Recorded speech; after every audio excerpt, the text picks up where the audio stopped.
Assalamualaikum warahmatullahi wabarakatuh. Sahabat, alhamdulillah wa syukurillah, berkat rahmat dan karunia-Nya kita masih dikasih waktu untuk bersua kembali di Saung Herbal Qalbun Salim. Pada kesempatan ini insya Allah saya akan sampaikan salah satu cara atau tumbuhan yang bisa menanggulangi penyakit sakit gigi. Semua mungkin orang sudah merasakan, kalau memang sudah merasakan ya, bagaimana sakitnya sakit gigi. Menurut penelusuran para pakar kesehatan, bahwa sakit gigi menurut dunia kedokteran adalah nyeri di bagian dalam dan sekitar gigi lalu bergerak ke rahang. Nah, sakit gigi ini ditimbulkan adanya bakteri pembusuk makanan yang tertinggal di mulut. Bakteri itu memproduksi asam hingga menghantam permukaan atau emenal gigi, membentuk flek, karies, lama-lama nanti berlubang. Nah, jika sudah berlubang, kemudian bakteri menginfeksi saraf yang disebut pulpa. Saraf yang dimiliki manusia sensitif sekali, sakitnya akan luar biasa. Bahkan bisa sampai ke telinga dan kepala. Maka jangan abaikan kalau sudah ada tanda-tanda atau sakit ini kepala ya dari gigi ini, jangan sampai lubang terus membesar. Kenapa kalau diabaikan? Ini bakteri bisa masuk lewat darah, lalu menginfeksi dinding-dinding jantung dan katup-katupnya. Maka terjadilah nanti kelainan penyakit jantung yang disebut ya di sini kedokteran menyebutnya adalah endokarditis. Selain itu juga, nah ini bakteri ini akan menjalar, memasuk pernapasan, masuk ke sinus. Nah ini maka terjadilah penyakit sinusitis.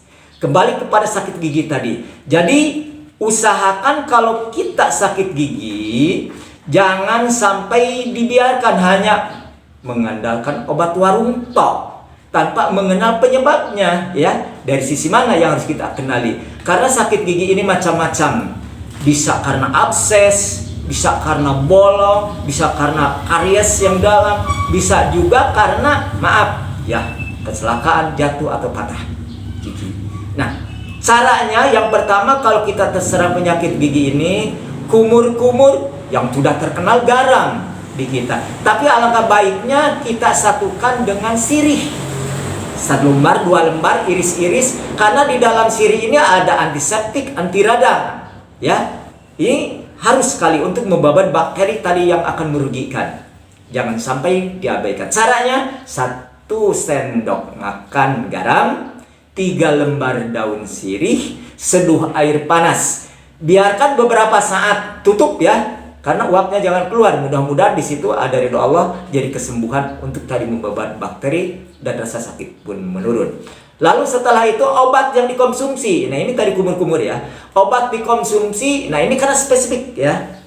Bagaimana sakit gigi asal muasalnya ini penyebab ya. Sakit gigi ini asalnya penyebabnya adalah makan yang pedas-pedas, makan yang panas-panas, makan yang asam-asam ya. Lalu apa lagi yang harus kita pahami? Jangan sampai makanan yang keras dipaksakan. Maka terjadilah nanti gangguan di bagian akar gigi. Jadi kembali tadi, panas-panas, pedas-pedas, asam-asam, termasuk es yang dingin-dingin itu akan merusak. Juga makanan yang lengket ke gigi dan makanan minuman yang memiliki bergula tinggi. Ini penyebab. Maka antisipasi di situ, jangan sampai diobat tapi itu masih belum diminimalisir. Jadi kembali, obat luarnya sirih 1 lembar, 2 atau 3, iris-iris, satukan dengan 1 sendok makan, guyur air panas, tutup 5 menit, 7 menit angkat kuku, baru kumur-kumur berulang kali. Obat yang dikonsumsinya adalah parudan sampo atau singkong bahasa kita ya, 1 atau 80 gram parut, airnya keluarkan, parat, satukan dengan curcurmi atau yang disebut kunir ya, parut. Itu ada analgesik kalau di singkong, penghilang rasa sakit. Kalau di kunir tadi ada anti radang ya. Ya, kemudian antibakteri, maka disatukan sinari insya Allah. Sudah diparut, air kasih setengah gelas, kasih gula merah. Bagi orang yang tidak memiliki hipertensi, kasih garam sedikit atau sejumput. Kita ulangi, parut singkong 1 ya, mungkin 80 gram ke ada 1. Parut, keluarkan airnya. Lalu kunir, parut, setengah rimpang juga boleh. Ya, kasih garam sedikit dan gula pun tidak terlalu manis. Biarkan setengah gelas airnya masukkan. Biarkan 5 menit, 10 menit. Minum setiap hari, insya Allah adem perut. Mudah-mudahan Allah tidak terjadi kembali gigi itu. Ada saran dari dokter yang harus kita pahami. Jangan sampai kita abaikan. Jika sakit kepala terus-menerus 3 hari diselingi atau disertai demam, susah bernapas, susah menelan, lalu yang di dalam mulut memerah gusi itu, bahkan bau busuk dari kantong-kantong nanah itu, segera hubungi dokter. Bagaimanapun ini penanganan harus intensif, jangan sampai merusak jaringan lain. Itulah yang bisa saya sampaikan. Mudah-mudahan ada kebaikan buat Anda semua. Wassalamualaikum warahmatullahi wabarakatuh.